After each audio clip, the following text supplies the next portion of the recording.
Salve, salve, galera! Estamos no ar, estamos juntos nesse domingão ensolarado, pelo menos no Rio de Janeiro, e com o Fluminense agora já sabendo quem vai enfrentar na Libertadores. O Grêmio foi definido ontem à noite no empate jogando em casa, né?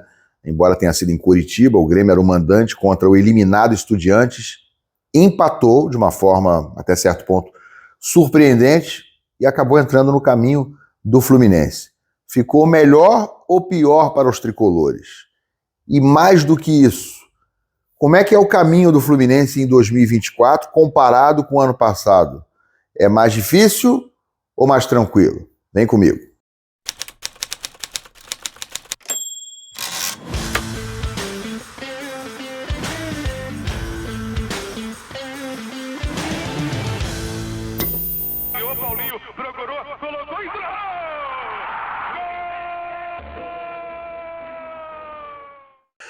Seja muito bem-vindo aqui ao canal Ilan FC. Se você ainda não é inscrito, gente, estamos aí a caminho de 35 mil, 40 mil. Falta você, não custa nada. Clica aí embaixo, é de graça a inscrição, assim como o like. O like me ajuda demais e é 0,800, dá essa força aí. Gente, vamos lá, né? Grêmio empatou ontem à noite com o Estudiantes, o jogo foi no Couto Pereira, lotado, todos os ingressos vendidos, a torcida do Grêmio estava lá, 33 mil espectadores, e assistiu uma partida que muita gente considera estranha, né? Grêmio amplo favorito, acabou se classificando em segundo lugar por conta do empate, mas vinha de 3 vitórias consecutivas, estava embaladíssimo, jogava em casa, diante de um estádio lotado, e contra o lanterna do grupo, completamente desinteressado no jogo. O Estudiantes só foi cumprir tabela contra o Grêmio, estava eliminado tanto da Libertadores quanto até da Sul-Americana, então não tinha absolutamente nenhum interesse no jogo. Mas em campo não foi o que a gente viu. A gente viu Estudiantes correndo, né, fazendo um jogo duro, podemos chamar assim. Foi até melhor do que o Grêmio no começo da partida e foi atrás do empate. O Grêmio conseguiu fazer 1-0 só no começo do segundo tempo. E aí parecia que a coisa estava se desenhando para o Fluminense pegar o The Strongest com a vitória do Grêmio. Ou se tivesse havido, por exemplo, um empate em 2-2 ou 3-3, o Strongest seria o adversário do Fluminense. O Grêmio só cairia no caminho tricolor carioca se perdesse o jogo ou se empatasse em 0-0 ou 1-1, exatamente como acabou acontecendo. Aí ficou aquela discussão ontem, logo depois do jogo, fiz uma live aqui, quem não viu depois dá uma olhadinha, né?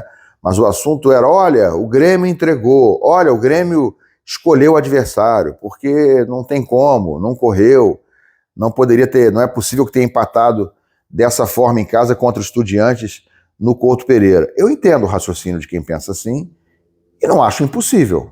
Acho possível, sim, o Grêmio ter, digamos assim, escolhido o adversário, escolhido a chave, muito mais do que o adversário, escolhido o lado onde pretende jogar o seu caminho na Libertadores, o lado onde não estão Flamengo e Palmeiras, né? A chave do outro lado é considerada mais difícil por muita gente. Eu tenho até dúvida se é mais difícil.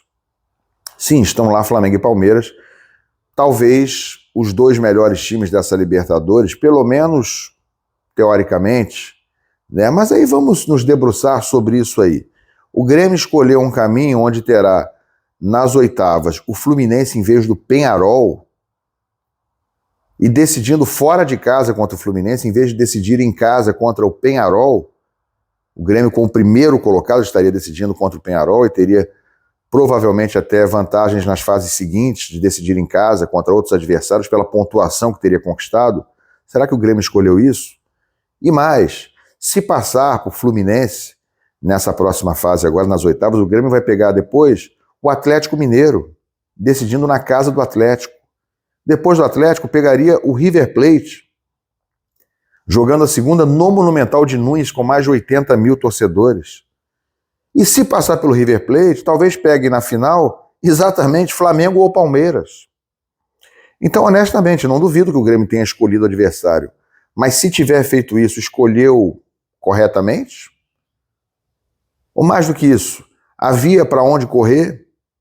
Era melhor pegar realmente o lado do Fluminense do que pegar o lado de lá? Eu estou longe de ter certeza disso. Ainda mais o Grêmio tendo se classificado como segundo colocado, o que vai lhe dar, obviamente, desvantagens nessas decisões, né, em mata-mata, como acabei de explicar. Mas vamos nos ater ao Fluminense, gente. Como é que ficou para o Fluminense? Sim, eu tive a sensação de que ficou um pouco pior do que se tivesse pego o The Strongest. Não que eu ache que o The Strongest fosse ser uma carne assada, longe disso. O primeiro jogo seria dificílimo na altitude, de mais de 3.600 metros. Né? Você corre o risco de vir para o Brasil já eliminado, tomando, por exemplo, um 2-0, um 3-0 lá, já fica uma situação muito complicada. Então eu fiquei com a sensação de que era melhor pegar o The Strongest para evitar um confronto, um clássico brasileiro, para começo de conversa, para evitar um time que tem se dado muito bem contra o Fluminense. O Grêmio, gente, nos últimos 6 jogos, nos últimos 6 confrontos entre os dois times, venceu todos. Então não é que o Fluminense não vence o Grêmio a 6 jogos. O Fluminense não pontua contra o Grêmio a 6 jogos. 6 derrotas nas últimas 6 vezes que se enfrentaram. Aí eu vou fazer um parêntese. Aí você vai dizer, tá vendo, Ilan? Foi por isso que o Renato escolheu o Fluminense, porque ele conhece muito bem o jogo do Diniz, ele sabe como neutralizar, etc e tal, se dá sempre bem, se deu bem nos últimos 6 jogos contra o Diniz. Não é bem assim, tá? Desses 6 jogos, apenas 2 foram dirigidos pelo Fernando Diniz, porque os últimos 2 foram no ano passado, sim, o Grêmio ganhou no Rio de Janeiro e ganhou em Porto Alegre, e os 4 anteriores foram até 2021, porque em 2022 não houve jogos entre Fluminense e Grêmio, porque o Grêmio estava na Série B do Campeonato Brasileiro. Então, dos 6 últimos jogos, está aí uma notícia menos ruim para o Fluminense. Desses 6 jogos que o Fluminense foi derrotado, apenas nos últimos 2 o Diniz era o treinador. Né? Exposto, sim, precisamos que o Diniz melhore o time do Fluminense. Mas deixa eu só voltar em relação ao que a gente tem que se ater envolvendo o Fluminense, em relação ao confronto. Eu acho que seria um pouco melhor pegar o The Strongest, porque o Grêmio é um time, na minha opinião, indiscutivelmente melhor do que o The Strongest. Melhor.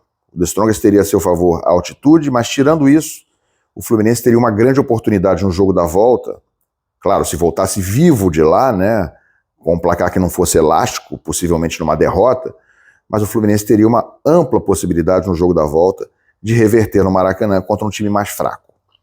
Envolvendo o Grêmio, não é o que acontece. Né? O Grêmio é um time que não é ótimo, não é excepcional, mas é um bom time. Eu considero um bom time esse time dirigido pelo Renato Portaluppi, bem dirigido. O Renato é um cara que conhece bastante de Libertadores e tem a camisa do Grêmio, tem a tradição, tem toda a casca do tricampeão da Libertadores, tem todo o know-how, né, de como se joga uma Libertadores. O Grêmio é um clube muito copeiro, muito acostumado com isso. Né? O Fluminense está começando a se tornar esse clube também, ainda mais com um elenco tão recheado de veteranos, de jogadores que também são vencedores, que também sabem ganhar, né? Vamos chamar assim. São jogadores que estão acostumados a ganhar. E como é que ficou o caminho do Fluminense para essa temporada? Ficou mais difícil ou mais fácil do que em 2023? Gente, vamos fazer o exame aqui? Conto com vocês. Ano passado, 8ª de final. Quem é que o Fluminense pegou? Argentinos Júniors. Né? Esse ano está pegando o Grêmio. Mais fácil ou mais difícil Argentinos Júniors contra Grêmio, né? Comparando um com o outro? Não que fosse fácil o Argentinos Júniors, né? Mas eu acho que o Grêmio é um adversário mais difícil. Né? É uma fase de 8avas mais complicada do que pegar Argentinos Júniors. 1/4 de final. Ano passado, Olímpia disputou e decidiu, na verdade, fora de casa, sim, no Paraguai.